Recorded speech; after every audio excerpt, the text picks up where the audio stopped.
Kalaburagi bus ನಿಲ್ದಾಣದ ಎದುರಿನ ಕಾಮಗಾರಿಯನ್ನು ವೀಕ್ಷಣೆ ಮಾಡಿದ್ದಾರೆ ಮಾಜಿ ಶಾಸಕ ದತ್ತಾತ್ರೇಯ ಪಾಟೀಲ್ ಅವರು. ಸುಮಾರು ತಿಂಗಳಿನಿಂದ ಆಮೆಗತಿಯಲ್ಲಿ ಸಾಗುತ್ತಿರುವ ಕಾಮಗಾರಿ ಕುರಿತು ಮಾಜಿ ಶಾಸಕ ಆಕ್ರೋಶವನ್ನು ಹೊರಹಾಕಿದ್ದಾರೆ. ಕಾಮಗಾರಿ ನಡೆಯುತ್ತಿದ್ದ ಸ್ಥಳಕ್ಕೆ ಭೇಟಿ ನೀಡಿದ ಮಾಜಿ ಶಾಸಕ ದತ್ತಾತ್ರೇಯ ಪಾಟೀಲ್ ರೇವೂರ್ ಶಾಸಕರ ಮನೆಗೆ ಹೋಗುವ ರಸ್ತೆಯೇ ಹೀಗಿದೆ ಅಂತ ಲೇವಡಿಯನ್ನು ಮಾಡಿದ್ದಾರೆ. ರಸ್ತೆ ಕಾಮಗಾರಿ ಶೀಘ್ರದಲ್ಲಿ ಮುಗಿಯದೇ ಹೋದರೆ ಪ್ರತಿಭಟನೆ ಮಾಡುವುದಾಗಿ ಮಾಜಿ ಶಾಸಕರಿಂದ ಹೇಳಿಕೆಯನ್ನು ನೀಡಲಾಗಿದೆ.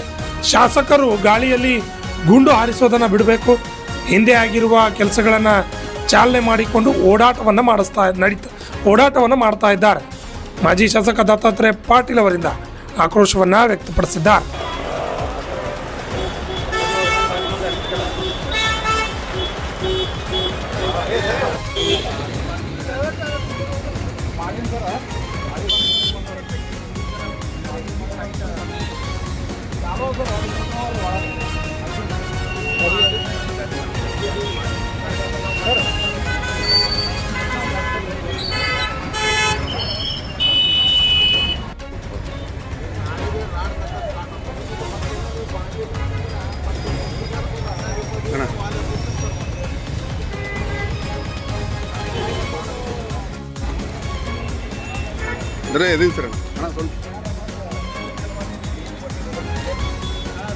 ಜನರಿಗೆ ಮತ್ತು ಕಲಬುರಗಿಯ ಜನರಿಗೂ ಕೂಡ ಇವತ್ತು ಬಹಳ ದೊಡ್ಡ ಮುಖ್ಯ ರಸ್ತೆ ಇದೆ. ಇದು ಈ ಕಾಮಗಾರಿ ಸರಿಯಾಗಿ ಸಮಯಕ್ಕೆ ಮುಗಿಸದೆ ಇವತ್ತು 6-7 ತಿಂಗಳಿಂದ ಇವತ್ತು ಸಾರ್ವಜನಿಕರಿಗೂ ಕೂಡ ಬಹಳ ತೊಂದರೆ ಆಗ್ತಾ ಇದೆ.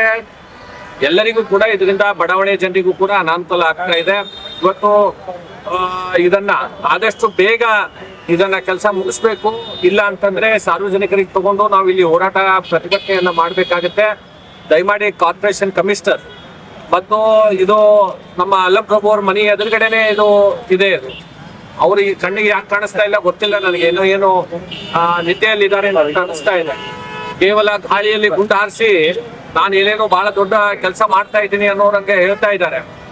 ಅವರ ಸರ್ಕಾರ ಬಂದ ಮೇಲೆ ಅವರು ನಮ್ಮ ಕ್ಷೇತ್ರಕ್ಕೆ ಏನು ಅನುದಾನ ಕೊಟ್ಟಿದ್ದಾರೆ, ಇವೆಲ್ಲ ಏನ್ ಕೆಲಸಗಳು ಹಿಂದೆ ಆಗಿರುವಂತ ಕೆಲಸಗಳನ್ನ ಅದನ್ನೇ ಚಾಲನೆ ಕೊಡ್ಕೊಂಡು ತಿರುಗಾಡ್ತಾ ಇದ್ದಾರೆ. ಈ ಕಾಂಗ್ರೆಸ್ ಸರ್ಕಾರ ಬಂದ ಮೇಲೆ ಎಷ್ಟು ಅನುದಾನ ಇವತ್ತು ಕ್ಷೇತ್ರಕ್ಕೆ ಬಂದಿದೆ ಅನ್ನೋದನ್ನ ಇವತ್ತು ಹೇಳ್ಬೇಕಾಗಿದೆ. ಅದನ್ನ ಬಿಟ್ಟು ಏನೇನೋ ಗಾಳಿಯಲ್ಲಿ ಗುಂಡು ಹಾರಿಸಿ ಇವತ್ತು ಜನರಿಗೆ ದಾರಿ ತಪ್ಪಿಸುವಂತ ಕೆಲಸ ಮಾಡ್ತಾ ಇದ್ದಾರೆ. ಶಾಸಕರಿಗೆ ಎಚ್ಚೆತ್ತು ಈಗಾದರೂ ಇವತ್ತು ಅಭಿವೃದ್ಧಿ ಕಡೆ, ನಮ್ಮ ಕ್ಷೇತ್ರದ ಕಡೆ ಇವತ್ತು ಗಮನ ಕೊಡ್ಲಿ ಅಂತ ನಾನು ಈ ಸಂದರ್ಭದಲ್ಲಿ ಆಗ್ರಹವನ್ನ ಮಾಡ್ತೇನೆ. ಮತ್ತು ಇವತ್ತು ಬಡಾವಣೆ ಹಿರಿಯರು, ನಮ್ಮ ಕಕ್ಕಡಮೇಲಿ ಕಾಕೋರು, ಶಾಂತಿನಗರದ ನಮ್ಮ ರಾಜು ಅವರು, ಅವದೇ ಅವರು, ನಮ್ಮ ಬಿರಾದರ್ ಅವರು, ಅನೇಕ ಜನ, ನಮ್ಮ ಪೂಜಾರಿ ಅವರು, ಅನೇಕ ಜನ ಇವತ್ತು ಇಲ್ಲಿ ನಾವು ಸೇರಿರುವಂಥದ್ದು. ನಾನು ಮತ್ತೊಮ್ಮೆ ಅವರಿಗೆ, ನಮ್ಮ ಕಾರ್ಪೊರೇಷನ್ ಅಧಿಕಾರಿಗಳಿಗೆ ಮತ್ತು ಗುತ್ತಿಗೆದಾರರಿಗೆ ಕೂಡ ನಾನು ಈ ಸಂದರ್ಭದಲ್ಲಿ ಹೇಳಿಕೆ ಬಯಸ್ತೇನೆ. ಆದಷ್ಟು ಬೇಗ ಇದನ್ನ ನೀವು ಮಾಡಲಿಲ್ಲ ಅಂತಂದ್ರೆ ನಮ್ಮ ಕಮಿಷನರು ಕೂಡ ಕಾರ್ಪೊರೇಷನ್ ನಲ್ಲಿ ಬಹಳ ವಿಳಂಬ ಆಗ್ತಾ ಇದ್ದಾವೆ ಕೆಲಸಕ್ಕೆ. ಯಾವುದೇ ರೀತಿ ಆದಂತಹ ಟೆಂಡರ್ಗಳು ಆಗ್ತಾ ಇಲ್ಲ. ಸಾರ್ವಜನಿಕರು ಕಾರ್ಪೊರೇಷನ್ಗೆ ಹೋದ್ರೆ ಒಂದು ಏನಾದರೂ ಪರ್ಮಿಷನ್ ತಗೋಬೇಕಂತಂದ್ರೆ ಇವತ್ತು 6 ತಿಂಗಳು 1 ವರ್ಷ ಹೋಗ್ತಾ ಇದೆ. ಈ ರೀತಿ ಆದಂತಹ ಸಮಸ್ಯೆ ಇವತ್ತು ಸಾರ್ವಜನಿಕರಿಗೆ ಇವತ್ತು ಉಂಟಾಗ್ತಾ ಇದೆ. ತಕ್ಷಣದಲ್ಲಿ ಇವತ್ತು ಅಧಿಕಾರಿಗಳು ಕೂಡ ಎಚ್ಚೆತ್ತಿ, ಯಾಕಂದ್ರೆ ಇದು ಮೇನ್ ರೋಡ್ ಇದೆ, ಇಲ್ಲಿ ಯಾರಾದರೂ ರಾತ್ರಿ ಬಂದು ಪಾಪ ಬಿದ್ದು ಈಗಾಗಲೇ ಒಂದು ಆಕ್ಸಿಡೆಂಟ್ ಕೂಡ ಆಗಿದೆ ಅಂತ ಅನ್ನೋದನ್ನ ಬಡಾವಣೆ ಜನರು ಹೇಳಿದ್ದಾರೆ. ಹೀಗಾಗಿ ನಾನು ಮತ್ತೊಮ್ಮೆ ಆಗ್ರಹ ಮಾಡ್ತೇನೆ, ಇದನ್ನ ತಕ್ಷಣದಲ್ಲಿ ಕಾಮಗಾರಿಯನ್ನ ಇವತ್ತು ಪೂರ್ಣ ಮಾಡಬೇಕು ಅಂತ ಹೇಳಿ ನಾನು ಆಗ್ರಹವನ್ನ ಮಾಡ್ತೇನೆ.